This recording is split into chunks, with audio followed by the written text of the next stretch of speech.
Ким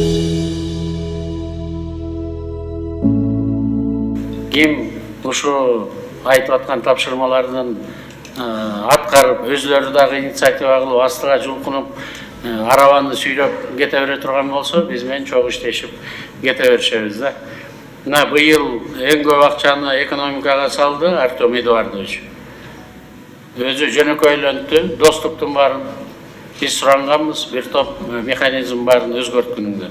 Азыр ошо боюнча Артем Эдуардович Новиковдун презентациясына көңүл бурайлы. Проекты фонда реализуются во всех регионах страны, и на сегодняшний день 80% всех проектов они сосредоточены в регионах.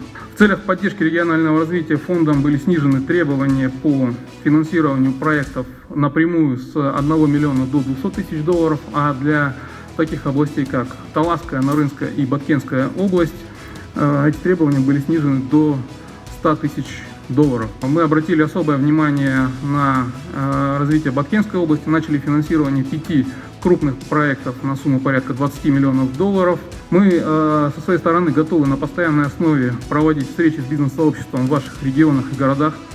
Предлагаем начать практику проведения совместно с вами дней открытых дверей по встречам с бизнесом и обсуждению предложений бизнес-инициатив. Настало время объединить усилия и возможности как нашего фонда Крымско-Российского, думаю, так и других фондов по взаимодействию с региональными фондами развития. Это станет хорошей основой для объединения капиталов и увеличения объемов финансирования проектов. У нас не стоит задача зарабатывания денег, но вся прибыль реинвестируется в новые проекты. Мы надеемся, что эти темпы можно увеличить.